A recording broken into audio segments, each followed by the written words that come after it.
Why do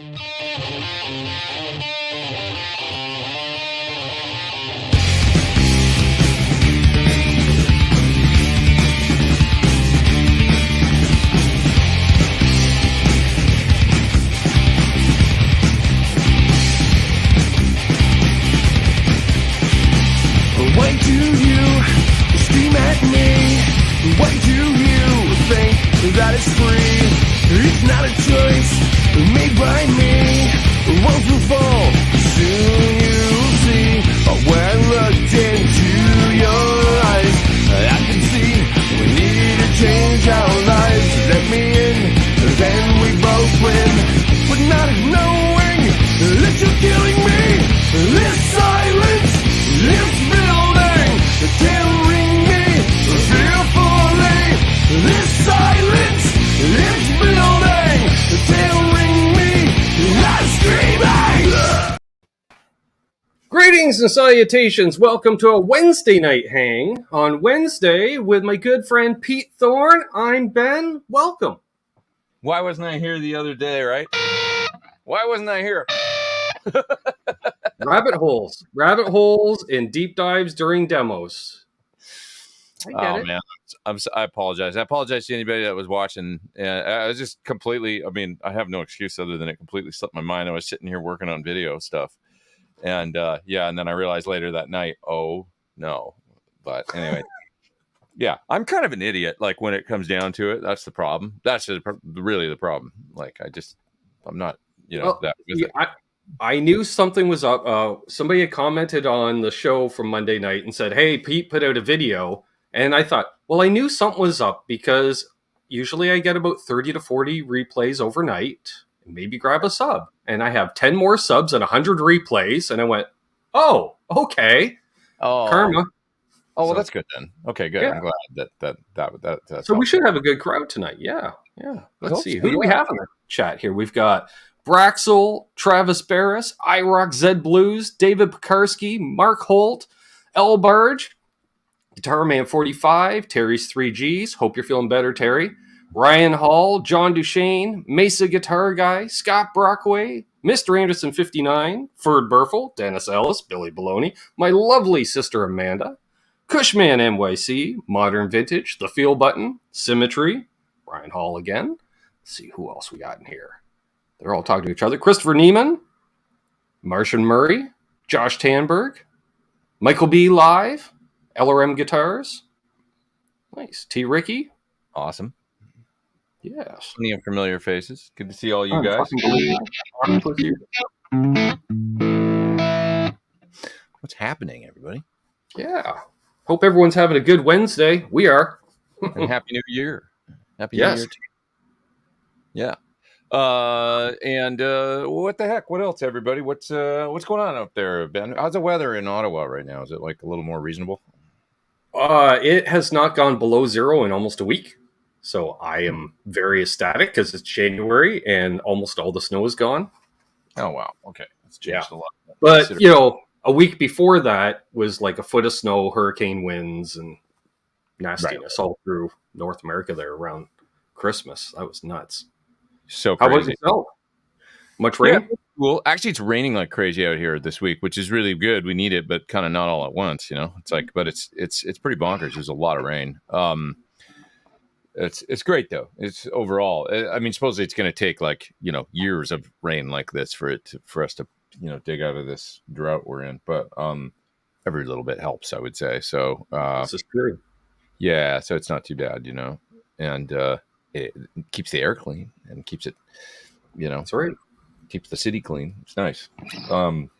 I've got something to show you guys. Yes. Yeah. Look at this thing. Check this out, folks. I'm going to solo you out for this. Ooh. So this is one of the prototypes that Suhr built of the Aura guitar. Back, some of you might remember a few years ago at NAMM. Look at that carve. Look at the dish. Oh, that's nice. Oh man, it's so damn pretty, this guitar, and it sounds great and it plays great. So they're lending me this for tour. It's not mine, but it's a prototype that wasn't sold. They changed a little bit in spec since to the production ones. They only made 100. and they put them on sale at NAMM to dealers a few years ago, and they all sold within 2 hours. They were all gone, 100 of them. Each one was all the fretwork and everything, and all the final kind of setup and everything was all done by John himself. So that took a long time because he's meticulous with things like frets and stuff, and it is beautiful. The nut and the everything as far as the all the final details was John. Sure. But so I finally got a chance to spend some time with one of these, and it's so bitchin'. Like one of the coolest things about this guitar is that he reversed the order of the controls and put the bridge pickup here and put the volume pot in the perfect place for your for like a Strat player or something. It's like, oh yeah, that's awesome for like a Les Paul style.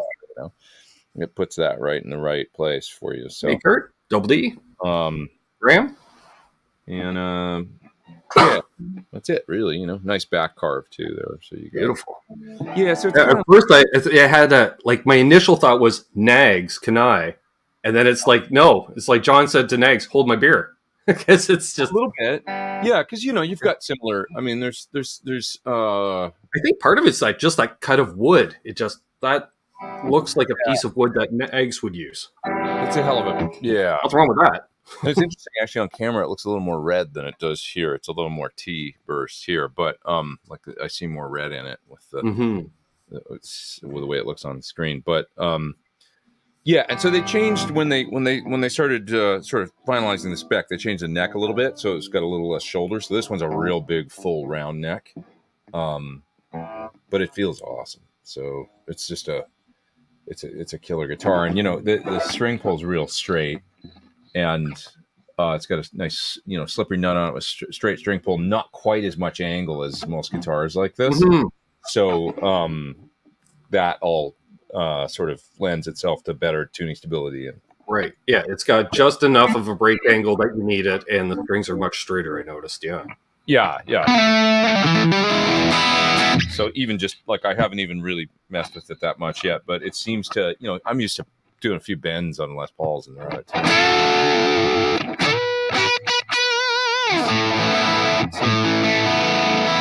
It seems to hold tune really well. So it's great, it's really cool. So I just got to spend some time with it tonight, but we'll take it on the road next week. Right.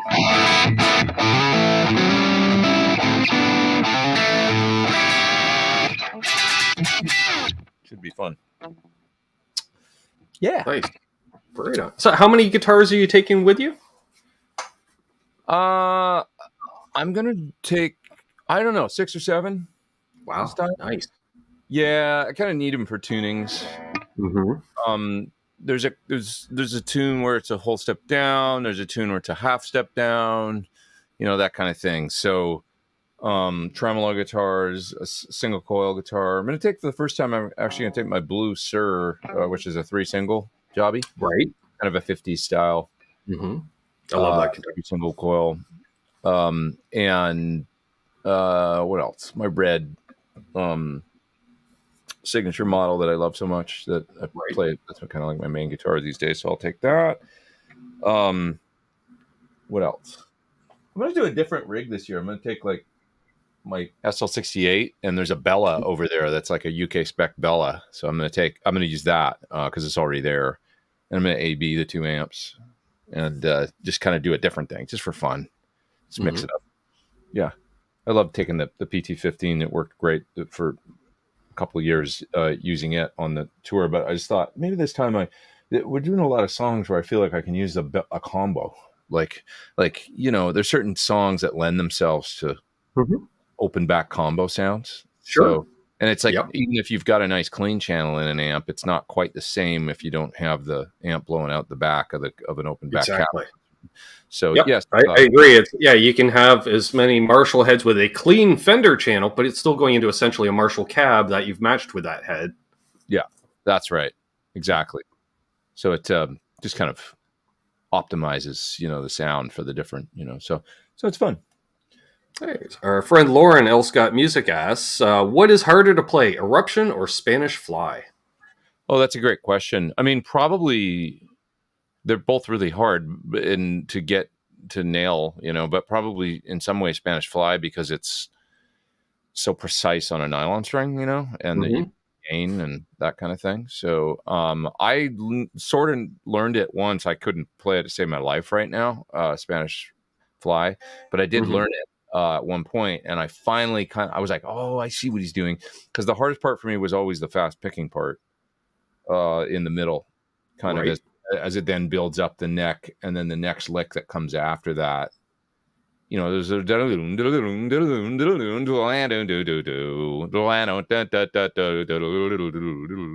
whole lick right there. And finally I was able to do it. And I was like, oh, I get it. I get the phrasing and how he's playing it, which was like a revelation. But it's not an easy thing to play. I guess they're both. I mean, the hardest thing about Eddie is that it's like his unconventional phrasing, and he's just kind of always got that energy, even on Spanish Fly, like where it's like that intense energy. It's like you got to get a good night's sleep just to play that music, Sure. He was. I agree. Yeah. Modern Vintage asks, by UK Spec Bella, do you mean voltage, different voicing, or stock? No, just the voltage. The 240. Yeah. Right. And it's already there, so they don't have to pay to ship it. I'm going to ship my SL68, and I'll run it on a step-up transformer, I think they call them, which I never understand. Why does step-up transformer I always thought it should be a step-down transformer, because the voltage is right, because it's lowering the voltage.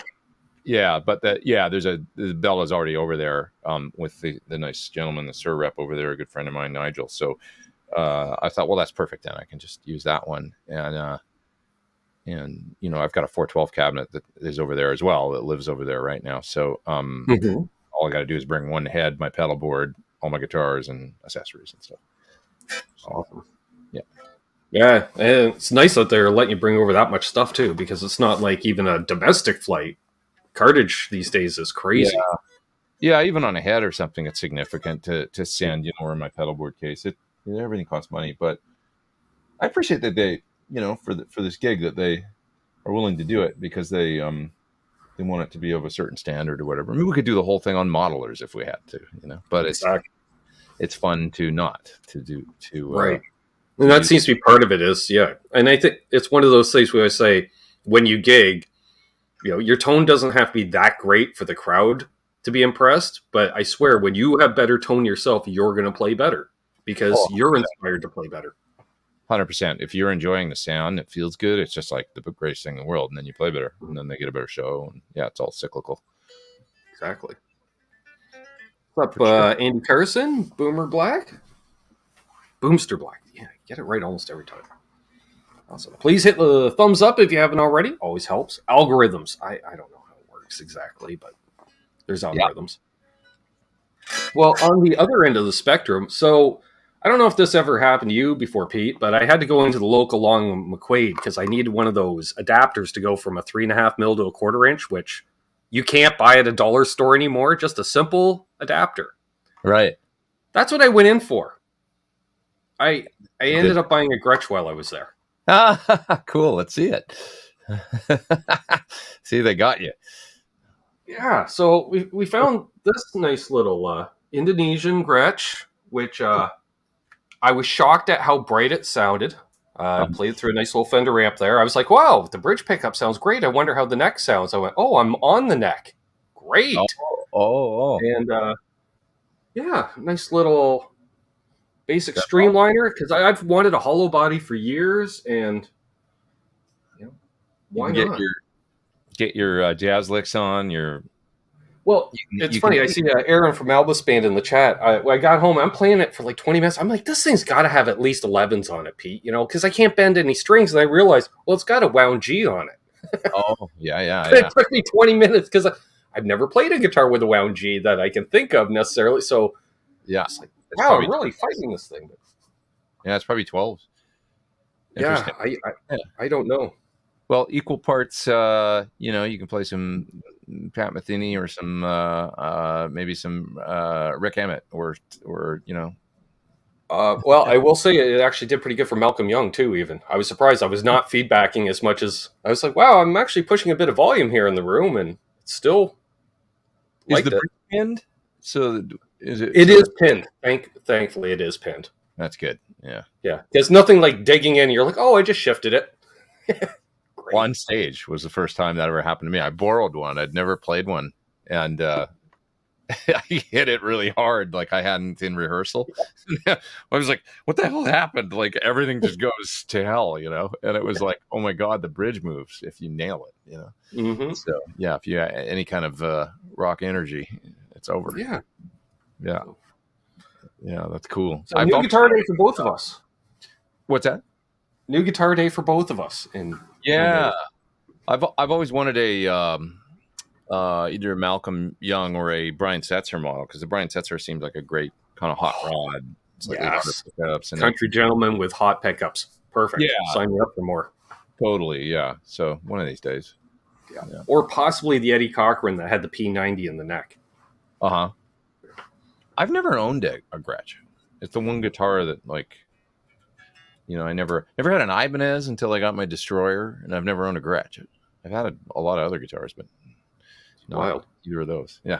Yeah, how did you survive the 80s with not owning an Ibanez? Like, I know. right? I was like a Jackson guy or Charvel. Right. And I had a Hamer and a Kramer, and a few Charvels, but no Ibanez ever. I kind of like wasn't that into them, I guess, was what it was. It was like I remember Steve Vai when he was using his green mini Charvel, and I loved that thing. Right. And it was like really cool. And Charvel was like, they were just the coolest. I mean, back then. Right. And at that time, Ibanez was still doing more of the Roadstar stuff too. So it wasn't like they really had a shred guitar. Yeah, they came out with the Vi guitar, and that was like a really, really big deal. And at the time, you know, I remember the green one, and it was a limited run of those, and in that color. And they also had the real thin one that like Nita Strauss plays now as her. What was it? The SA series? Called the Saber, I think. Saber.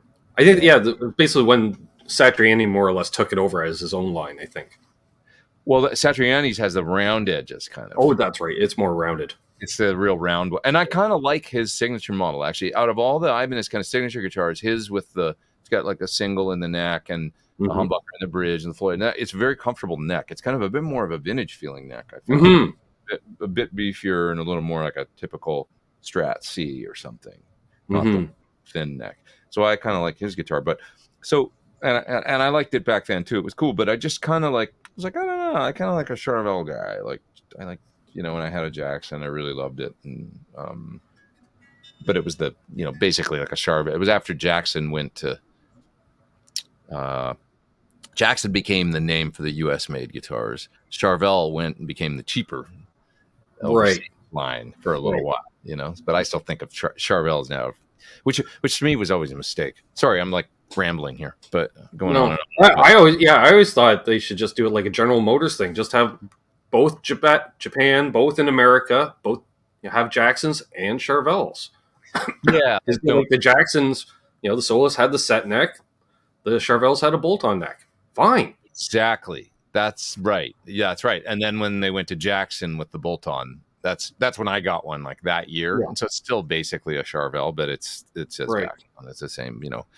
But yeah, it's interesting. It's like I always thought, why are they kind of, because, you know, overseas guitars are great, but back then it was like sort of seen as like the lesser than, and it sort of blame my father's generation for that, because the only Japanese guitars they knew were Taiskos and Kents, and they're like, well, they're all garbage. But whereas my dad, he would be embarrassed because his telly wasn't pre-CBS. He's like, yeah, it's a CBS. Whereas we'd say, no, that's a Squier. He's like, yeah, it's a CBS. Right. That was the only delineation. And then Fender Japan had started in the 80s. He's like, those must be student guitars. They got to be. They're made in Japan. They got to be student guitars. Right. But they were actually really great, the Japanese Fenders, right? And the Squiers are widely seen as like in many ways better and more consistent than the American stuff coming out at the time after a while, right? So it's interesting. Yeah. Yeah. Good stuff. John says in the chat there, he says he liked the old Charvels with the beefier neck. Yeah, they had a pretty cool, definitely pretty cool neck shape. Yeah. Steven says, you bought that Ibanez Destroyer just in time. Prices have gone crazy in the past year. Yeah, I got lucky with mine, man, and it was a really great price. I mean, I think you might be slightly responsible for the price because you raised awareness on them again. Yeah, maybe a little bit because I play it. I'm like, this thing's amazing. I play it, and it really comes across in videos. It's like an interesting thing. Like that guitar, my 335. There's certain guitars I have where people are always like, that guitar sounds great. And if you can hear it in a YouTube video, it's like, it's pretty cool. And that Ibanez does sound great. I do agree on that. It really is cool, man. It's really cool. And then I learned that most of them do. Like other friends of mine that have them, Matt Bruck, Al Estrada has a Rocket Roll V as well as a Destroyer, and it's like they're all like, oh yeah, they're the friggin' cool guitars, like really cool. They've got their own thing going on. For sure. Yep. Yeah. Who else we got down there in the chat? Hey, Travis. We got Travis Whiteman in the chat. He's the gentleman that sold me that Gretsch today. Oh, cool. That's awesome. Yeah. He is by far the best employee at the local Long & McQuaid. I'm just saying. Awesome. Yep. Great guy. Mr. Campbell there says, do we remember the Fender Heavy Metal Strat? Of course. It was like they made one that was kind of a Pepto-Bismol pink. Yep. And Greg Howe was a user of those, endorser. Wasn't Tony McAlpine endorsing them as well, I think? I don't remember. Or was that the Strat? That was the Strat when they relaunched the Strat, which was basically a heavy metal Strat.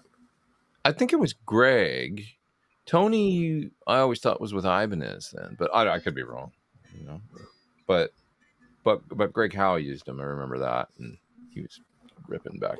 Octopus here says, Ben, please show Pete my new pedal board I sent to you an email. Okay. Let's see here. Let's bring up the email. We can do that. While I'm doing that, pedal question for you, Pete. Every year on the channel, I have a different theme. Last year was the year of the Dodd, so I got into DoD pedals big time. End up with like half a dozen by the year. So this year is the year of the Octave pedal. So what do you recommend when it comes to an Octave pedal? Oh, well, there's so many different varieties, right? Because you can do you can go anywhere from the original Boss, that kind of analog crazy octave sound, right, to the more poggy kind of stuff. Or like Boss. I think it's underrated, the Boss version of it, which I can't even remember what it's called now, but I used it on my pedal board for a while. It's in that 2014 pedal board rundown video I did, but it's kind of their version of a Pog. It's like light blue. What the hell was the name of it? Can't remember what it was called, but really good sounding. So that's a little bit more, and then they've always got a pitch control, so you can kind of get almost like organ-like sounds out of them. So that's a different kind of octave pedal. The Poly Octave from MXR is similar. That's a really good one too, in that vein. And then the crazy, like if you like the Boss, one of the greatest ones out there is the Fox Rocks. What the heck's that thing called? I'm gonna look it up right now. Just one sec. It's really great. And it's got a fuzz in it. I used to use it with Chris Cornell on certain songs. I'd turn it on for songs like Gasoline and just to have like a really fat octave fuzz thing. It's called the Octron. Okay. Yeah, so you'll see them. I see some pretty good prices too on used ones right now. If anybody wants to go grab one, trust me, it's badass. They make a few different versions. There's an Octron 3 now. But yeah, I see one here in Reverb for $140. If you want to snap it up, it's cool. Ooh. So they just sound like, just watch some videos on it. I think I did a video for it. I think maybe I didn't, but it's cool. It's like if you want the Boss thing, a real gnarly, got some fuzz in it too, and it just sounds like massive, like for single note riffs and stuff. Very cool. Nice. Well, here we have Octopus Ears pedal board. Ooh. cool. Okay. Some Analog Man going on. That's cool. Mm-hmm. Little Boss analog delay. The Hydra. It's a good one. Love that. Yeah. I got one of them on my board. Oh, and you've got an amp there at the end. I know what that pedal is. That The orange terror stamp. Yep. It's a little 40-watt situation or something like that. Mm-hmm. That's cool. Yeah, very nice. The Waza Right on. analog delay. I dig that. Okay, I'm jealous. Octopus ears. I'm definitely jealous. Just gonna say. Billy Blowing misses Zvex Johnny Octave. Ooh, I haven't tried that one. Yes. I don't want to miss a super chat. There it is. Music Therapy Laz, thank you very much. Red Light, just want to say the coolest Canadians I've ever had the pleasure of meeting in my lifetime. You guys rock. You rock too, Laz. My Hungarian homie. Good to see you. Yeah. Appreciate it. Let's Zims, see. good to see Dane in here. MXR Submachine. I like that. There's Brother Bent Tom. And BV. Salut, BV. I see Steven asking about the Boss tube amp expander in the chat, which I'm playing through right now, actually.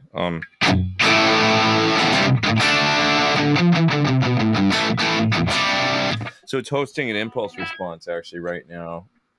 And you're hearing the SL68 into it. I haven't really dialed this sound in or anything, but it still sounds pretty good, I think. The deal with the Boss tube amp expander is that it has two controls for the reactive load. And you just have to be careful with them. I recommend setting the high control is less of a concern, so you can kind of put it where you want. I've got it in the second from the left setting, and that should be just fine. But the lowest control, the one that kind of does the resonance, that's the one you got to watch, and just leave it all the way down, basically all the way to the left. That's my recommendation. To keep for your mileage may vary depending on your amp and its output transformer. They're certainly not all created the same, but you just want to be careful with boosting that up because you like the sound higher, because you probably will, because you'll notice more resonance when you turn it up. Yeah, I get it. That's what bass players are for. Leave those frequencies for the bass players. Yeah, exactly. Or you can get in the software on the tube amp expander and actually go into the graphic and add a little bit of, boost up 100 or whatever, 120 or whatever it is, and kind of do a somewhat similar thing. But yeah, you just want to be careful with that. That's all I recommend. Yeah, let's see who asked. Floopty-doo asked, who makes the best Dumble pedal so far? Ooh. I can show you the way that one sounds that I'm using. Just a sec here. Hey, Patrick. Sound. A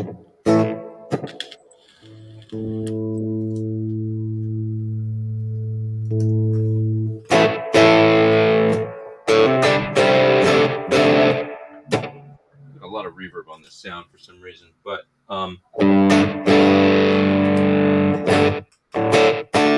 sounds weird. I rolled the tone control. Oh, I rolled the tone control down. I was still getting used to the control layout on this guitar.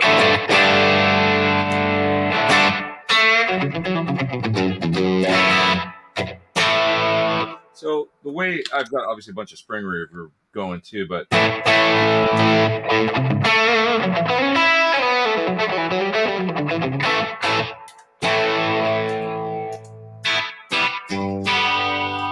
so with this pedal, this is the unobtainium from Crazy Tube Circuits, and this is it's off here. And then if I turn on the steel string singer side, I just love that sound, like how it kind of fattens the sound. And if you roll down, it's still basically clean. So I really dig it. And then you can hit the Kalani side and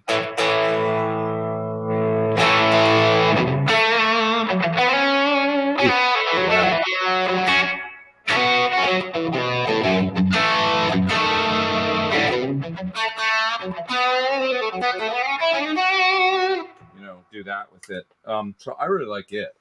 It's got a Dumble side and a Kalani side. Once again, I haven't really dialed in the sound. I quiet, so I can't really hear what it sounds like right now. But I think you get the idea. That's sure. That's a pedal. Of course, Travis, but what Dumble? The ODS, the steel string singer, etc. Easy, Travis, because I know Travis is a bit of a Dumble guy. I'm sure he's digging those tones. And thank you, Bent Tom, for the super chat. He says, JTM 45/100, best amp ever made. Fight me. It's a good amp for sure. I love those, and great with the Strat, great for the Hendrix thing, obviously.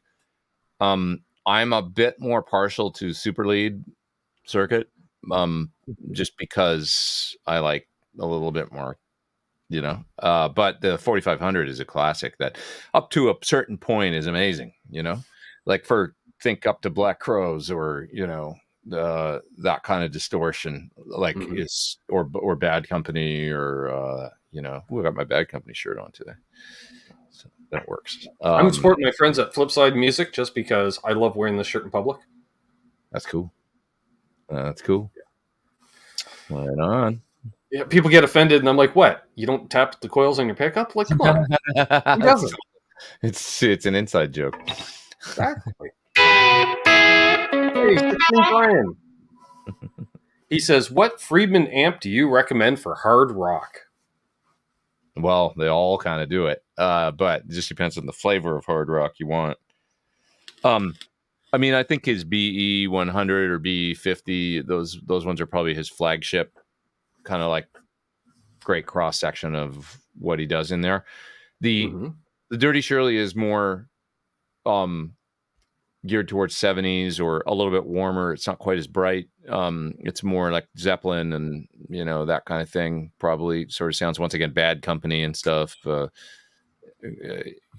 It'll get pretty gainy, but it's a little bit more geared in that direction. And then the BE stuff is his more take on a modern modded Marshall kind of sound.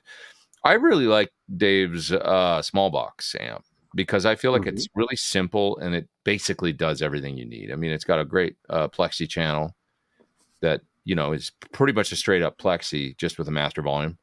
So, turn that master all the way up and then use the gain control as the volume. And you've basically got a 50 watt plexi. So, which I love, and then the other channel is the gain boost in front BE channel. And it's just so simple that kind of does everything you want. So, and the little pink taco amp, the 20 watt, which I got sitting up there, is a little fire breather of a little aggressive rock monster. So he's got a lot of really nice amps, but little variations on Marshall. Nice. Guitar Man 45 says, "Cool. Have one coming in next week." Nice. Cool. Yeah. Very cool. Yeah. And all you folks joining in saying hi, welcome all. We got 103 people watching. Not too shabby. That's awesome. Yeah. See you guys. Tactical 6-string.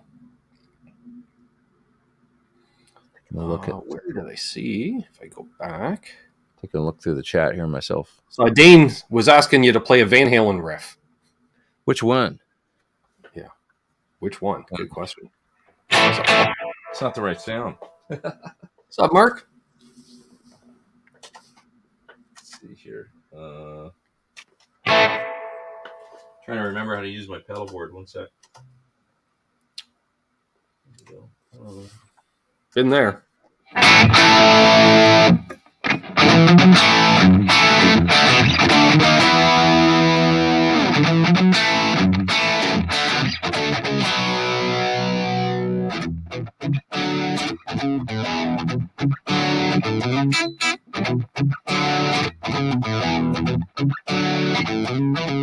That's always I recommend people to learn that, because if you can get the swing in it, then you're really getting somewhere, right? With, yeah. It's so,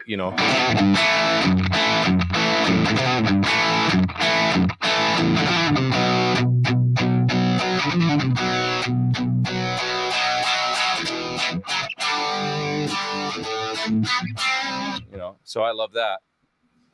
Or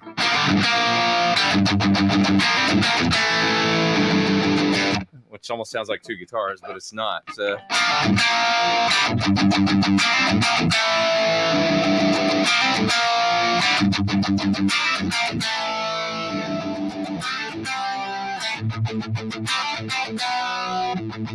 Right, so you gotta, you kind of sneak the muted G underneath the as the other chords ring.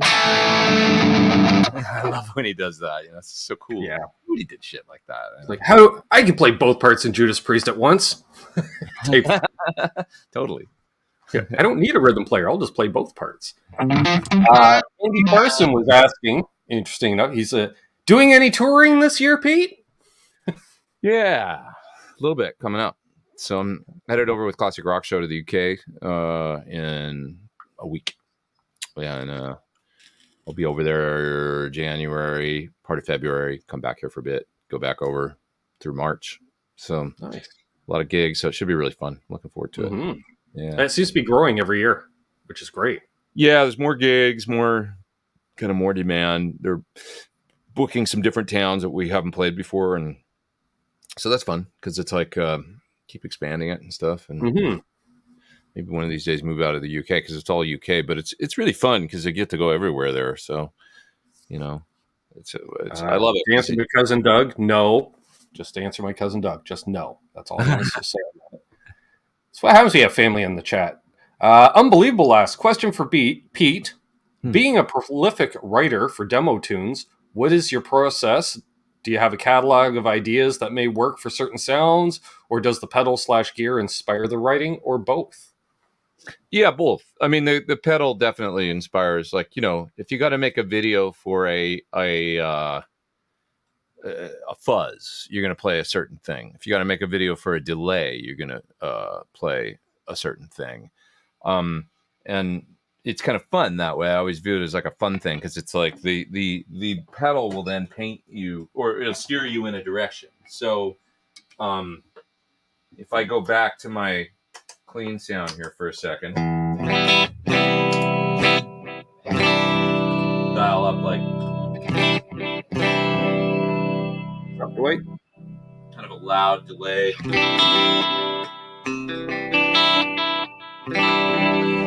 So if I'm trying to demonstrate the sound of this delay, I might, I don't know.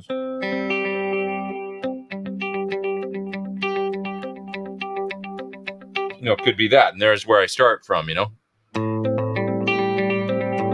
so maybe it's,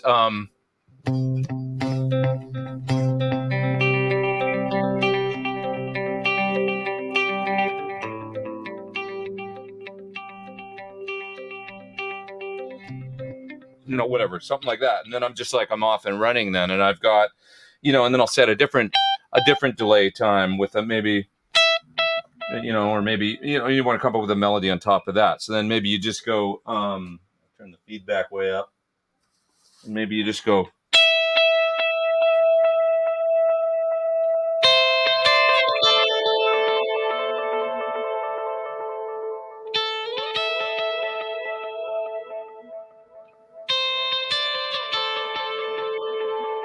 And that's layered on top of the,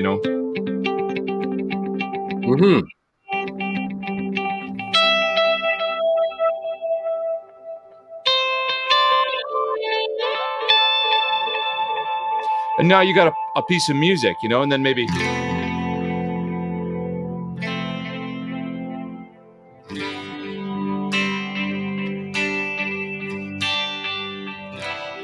You go there with a different and then I try and listen to what my head tells me as far as the melody. So I'm not just playing notes on the guitar. So I go to that C and now I'm like,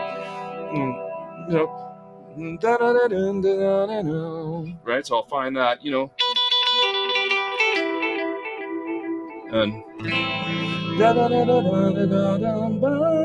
right.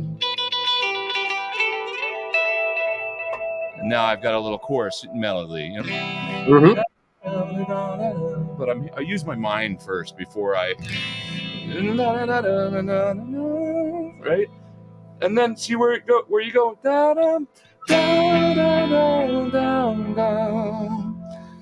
down, down, down, down, down, down, right? And so I'm always like singing in my head the melody. And then you find the notes because if you used to finding melodies and singing them in your head, even if you're not a great singer. I'm not a great singer, but you just find them and trust where your internal voice takes you, and it'll sort of lead you there, right? But that's how I would do a delay demo, what I just did right now. Now we just wrote a little song, just like that. And it usually happens about that fast, where I just like, oh, there's a nice delay time. Okay, let's play something rhythmic with that. And then let's think about a long melody on top of that with a delay. And once again, you want the guitar sound to speak to, because you're at the core of it. Got to keep remembering you're showing a product. So the way the delay sounds and tails out is really important. So you want to not play too much. So it kind of makes it easier because you don't actually have to play that much or do anything that crazy virtue. I think many times the problem with demo videos is people trying to show off maybe a little too much or whatever, and you're not hearing the thing. You can just hear them. Which is great if they're a great player, but it's like it's not really the purpose of the video. So ironically, what's kind of neat is like when you work within those parameters. Okay, the guitar sound's taking precedence. Really want to show the delay. Going to show what it sounds like. You're giving yourself some really cool parameters to work in and kind of limiting your options, but in a cool way. Because it's like now it doesn't feel overwhelming. It's like, okay, well that's easy. I just got to play one note and let the delay ring. And then it's kind of fun, it's kind of like a neat. So then, if you got to then do a, let's say a fuzz,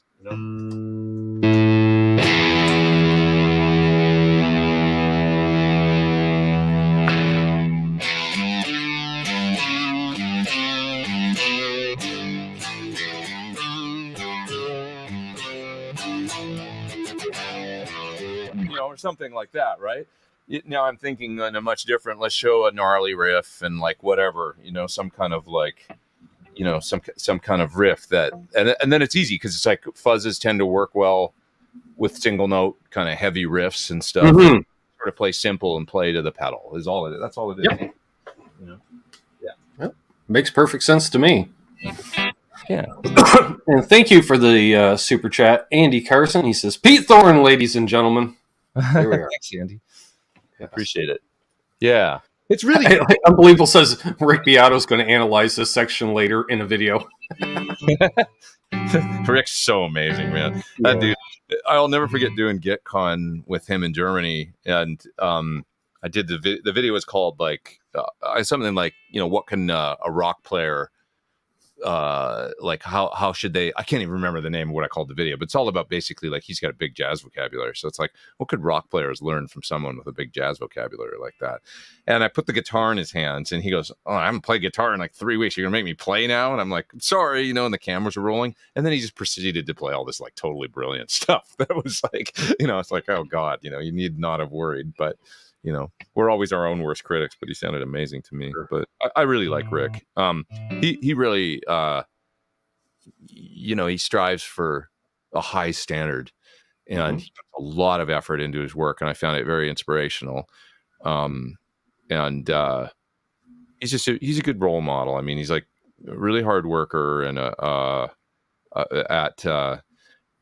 he's not, he when I met him, he was 55 and he's like, I never knew like anybody was going to watch like a 55-year-old dude with white hair, play guitar on the internet or make videos and stuff. And he's like, but here I am, and it's like really, so he was like, I think it's awesome. Like he kind of discovered a path at that age, to share what he does best. And it doesn't matter how old he is. It's actually a benefit because he's got so much knowledge and so much to share.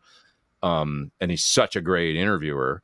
You see the interviews that he does with Sting and different people that he's been able to achieve to get to that level. And it's like, it's so valuable for all of us. I mean, sometimes you'll see people like, be kind of rude to him or be very critical or whatever. I'm just like, man, you don't have to watch and it's basically free. I mean, sure, he's promoting his book and trying to, but he's earning he spends a lot of money, on, he puts a lot back into his production. Exactly. And, facilities and able to secure those interviews and stuff. So anyways, I'm a big fan, but he's same here.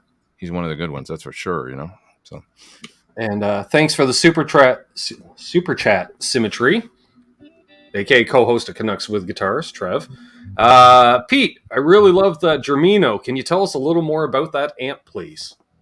Yeah, it's basically an amp that I got from Nashville. It was on consignment in a store there. I was looking for a Plexi style amp to do some mods to as a bed for some mods, and so it's almost sacrilege but I didn't want to do that to an old Marshall necessarily, so Sure. unless it had already been hacked, so this Germino came up and it was like a reasonable price, and it was a Headroom 100, so it's basically like a Plexi circuit, and I was like, okay, cool, and I snagged it up, and it's red, which is cool. Right. And and then I had Dave Friedman basically just go in and do a whole bunch of Jose mods to it. So all the stuff that Jose used to do, which is, gain boost in front. It's got the inputs tied together in actually a better way that Jose didn't do. So it's even better. You don't lose gain. It's almost like an internal jumper for the volume 1 and volume 2 on a Plexi. So you can mix in both channels. So that's happening. And then it's got 2 different master volumes you can switch between. One's pre-EQ and one's post-EQ, and they sound different. And then it's got the Zener diode limiting as well on the master that makes it sound a little more metal, basically. Yeah, and so it's got all the stuff in it, and I've been continuing to tinker with it and kind of switch it, but I can show you what it sounds like if you want to hear it. Sure. I think. Thanks for popping in, Preston, and what's up, Surfbee? I don't have it plugged in right now. And yes, for those wondering why we're doing the show tonight, because Pete did even offer to come on next Monday, and I'm like, not within 48 hours of you leaving the country. You need all the free time you can have at that point. That's true. Yeah, I would have been stressed, so I appreciate that. Tonight's a good idea because it's a little further away from the date, but let's make sure I've got a speaker cable plugged in here. Yep. And Stephen Douglas, yes, you're correct. Rachel did really push Rick into doing YouTube in the first place. Is that right? Yep. Oh, that's cool. Yeah, I love Rhett's videos too. He's been doing some really nice Instagram videos lately. Yes. Where he demos pedals and talks about the history of them. Like I saw one today on the Tone Bender. I thought it was really good. Okay, in theory, let's see here. In theory, I think if I plug this, I've got my setup a little mixed up here for some stuff that I'm doing. So, but I think this should work.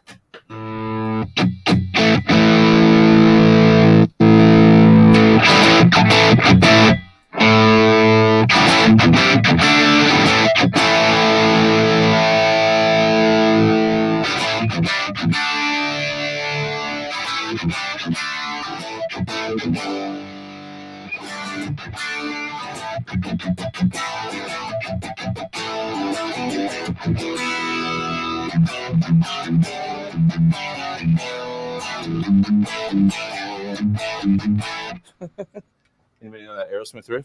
That's like that, remember that song when it was like Jimmy Crespo? It was like sometimes people forget that Joe and Brad weren't always in the band.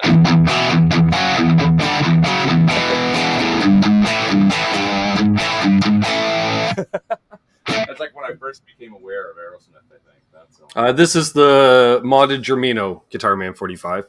Yeah, this is the Germino. And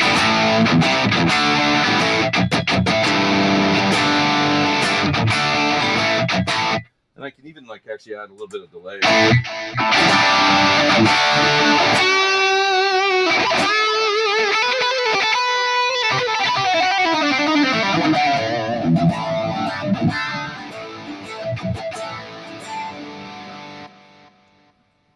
I haven't even played. And yes, Lauren, you're hearing some compression because we had to enable echo cancellation so we didn't have a echo. Oh yeah, that's probably true. So right? But yeah, it wasn't even kicking in right away. It was sounding great. It's only when you're really holding notes that it would even kick in. That sounds weird. Yeah. Yeah, it might not be the best with the echo cancellation on, but yeah,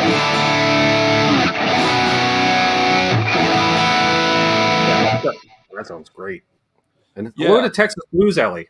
Forgot to say hello to him. He's been putting out some amazing stuff on playing his Firebird, and great blues channel. I gotta reach out, get him on for a hang. Awesome. We actually met years ago on a group hang on Shane from In the Blues' channel. About 5 years ago. I don't know if he remembers that, but I certainly do. Awesome. Excellent. And somebody else had asked, have you got the GK up and running yet? No, unfortunately. I had to order some speakers for it. They've been back ordered. That amp is a little bit of a disappointment, just because it's so in need of repair. But I do have lines on folks that work on them and fix them now, and I'm gonna have Dave try and do some stuff to it. But if there's more that needs to be done to it, because he doesn't really like working on stuff like that. He likes working on Mars. You can just say, he's like, come on, I know you're a friend, but come on. Yeah, he'll see stuff like that and just go, oh, yeah. God, dude, really? And there's people that they know, that he knows, that would work on it. And also the GK folks turned me on to somebody that knows a lot about them. The guy up in San Francisco, evidently. So I may just end up sending it to him. But yeah, it's a little bit of it wasn't really adequately represented in the ad. Let's just say that. Because it's not really functional. So it was, but I'd choose to let it slide and just kind of chalk it up to, well, all right, I'll do the work. And, it would have been nice to get one that was basically working, but it's not, it's pretty hurting. So, So we'll see. Here's a good question from Texas Blues Alley.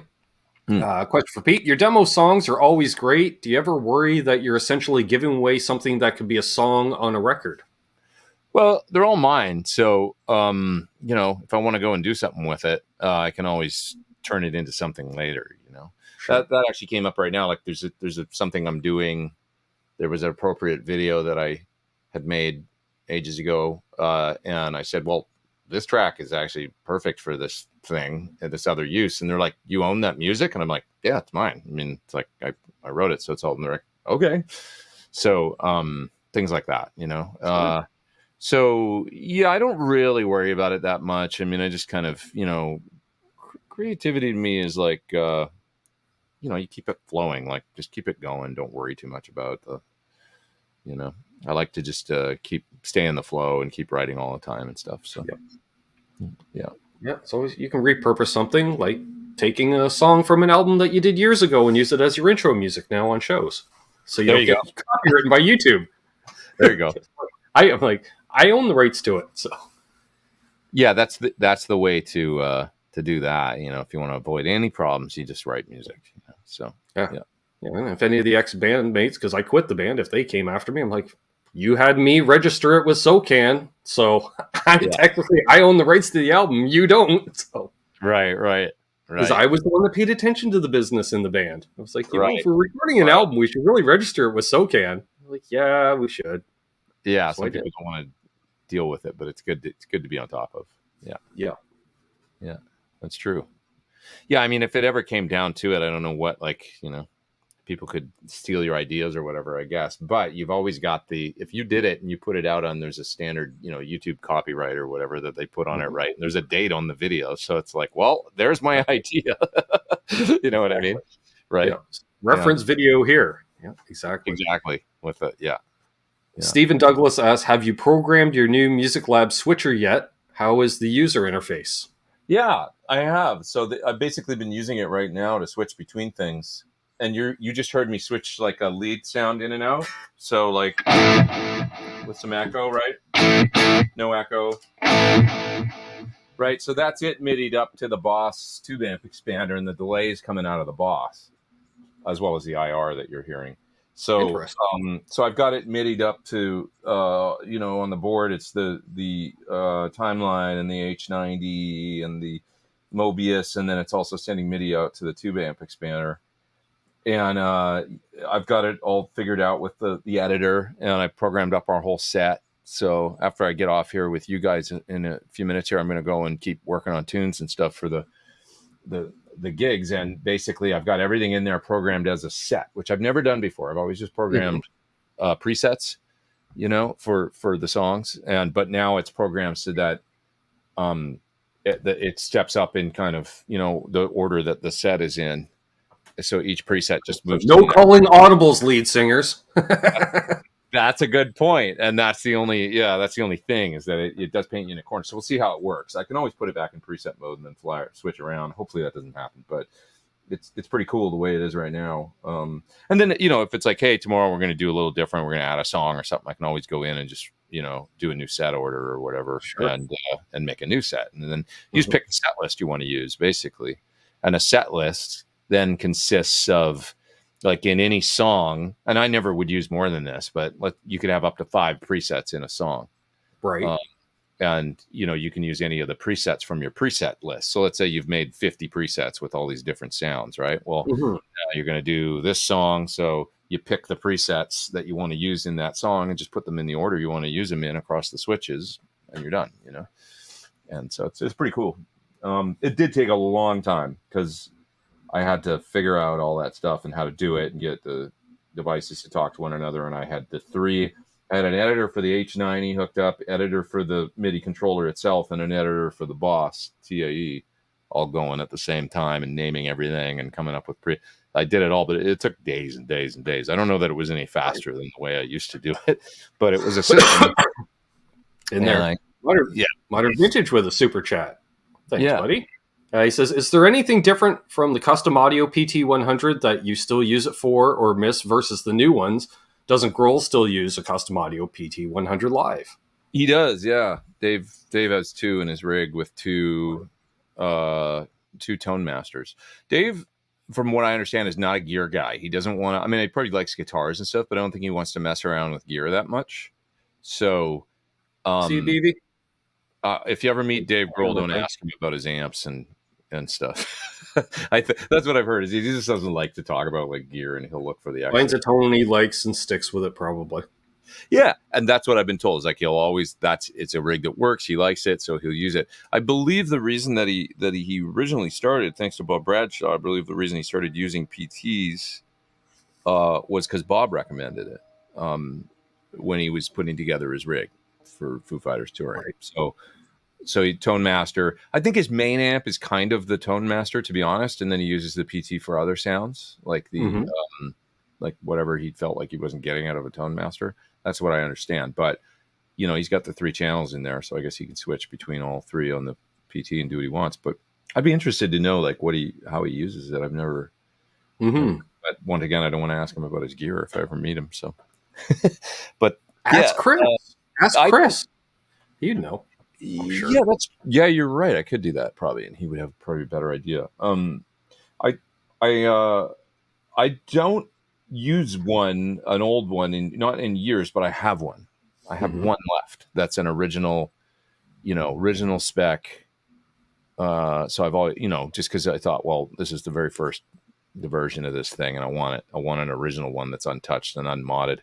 I have that, and I have a couple of basically what the way the amp is now, but there's still the custom audio version that we use mod platforms, to kind of get there. Then they were modded over the years. So I have a couple that are like that were like the prototypes that we modded and stuff. Yeah. Right on. Yeah. Well, I don't want to keep you too long, so I'm going to do one more question here. Sure. Excuse me. And I saw that Surfbee was asking, is the classic rock band planning a tour at all in the US or Canada? There's been a lot of talk about it. I see it every Sunday. Talk about it. Come on, Pete, please.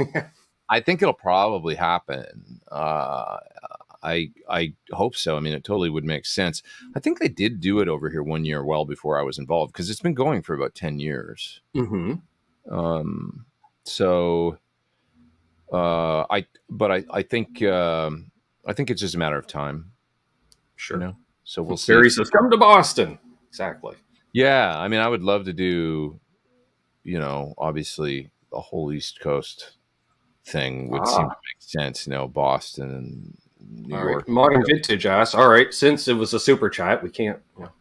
This is how you end up running late on Sundays. I know how it works.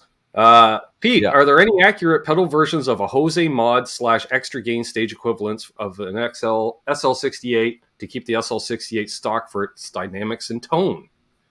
Well, that's a great question. I mean, to me, it's like once I realized what was going on with a Jose mod, it's like Well, that's sort of a pedal almost. Like, it's probably not an incredibly dissimilar sound to use an original, either the OD1 or SD1 from Boss.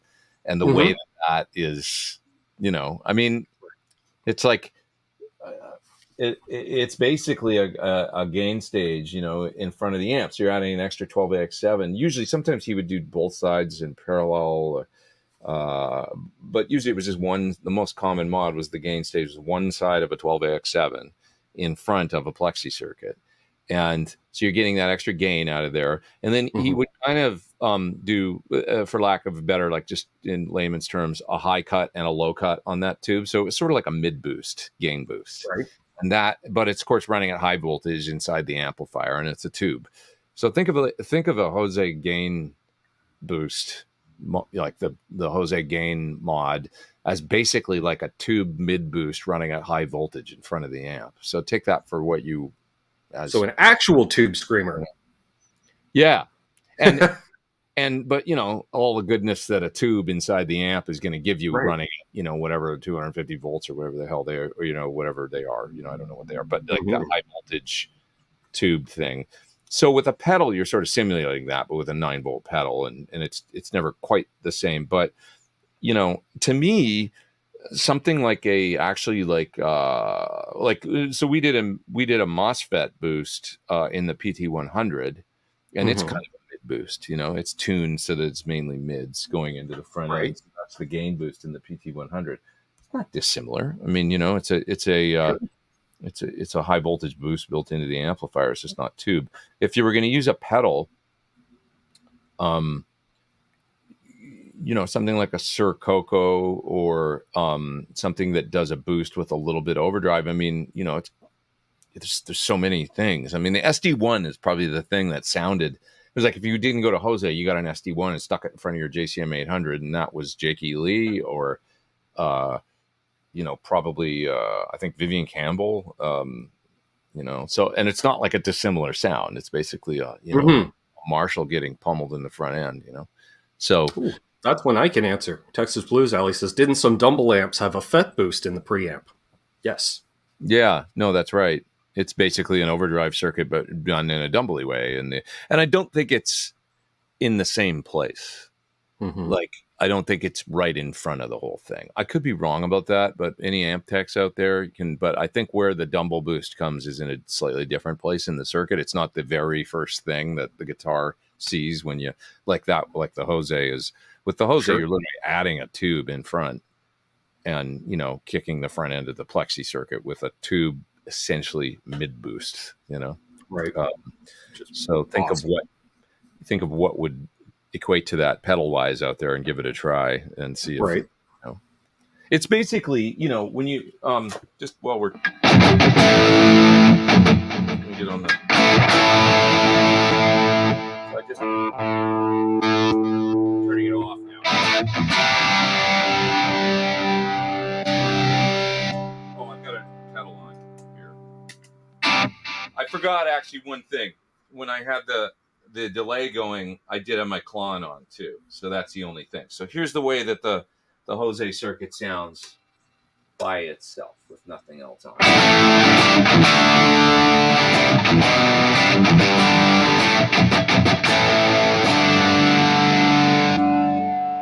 That's turning off the extra tube.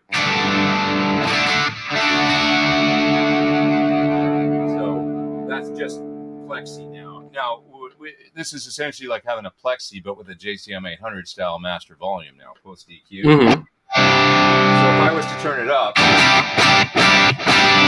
make sure I'm not going to clip here because it's going to get louder.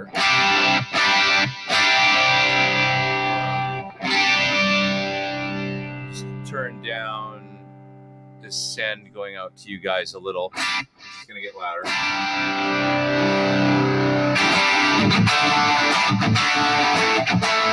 So right now, that's the I'm cranking the Germino way up. So now I'm sort of, the master's on like 8. So it's way up there, and the gain on like 8 or 9. The volume 1, right?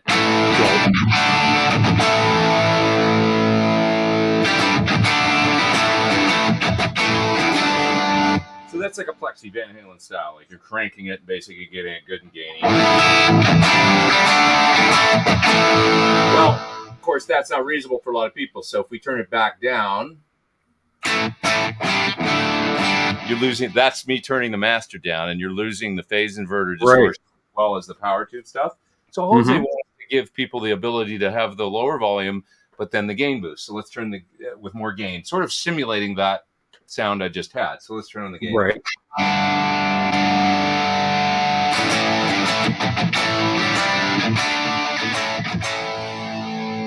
It's similar, you know. He did a good thing. Like, we'll just put the gain in the front end, right? It's a little different. It's a little more high-endy and kind of aggressively. It's a little less fat, full plexi, and a little more high-end cut, gain in front, cascaded gain stage. But that sort of worked for the hair rock and the, whatever metal of the era. And it allowed you to cut through the mix that much more. Yeah. Perfect. Kind of that hot mids screaming harmonic thing, yeah. So that's it, really. So imagine a pedal that would do that, and nothing quite sounds like that. I mean, I find it's pretty cool sound, for that thing. So, but a pedal could do a different thing. I would suggest if you go watch actually the video I did for the Boss SD1W Super Overdrive Waza version. I did a demo video of it, and I used the SL68, and I ran that in front. And I remember it sounded just really cool, and in a very similar way, that pedal.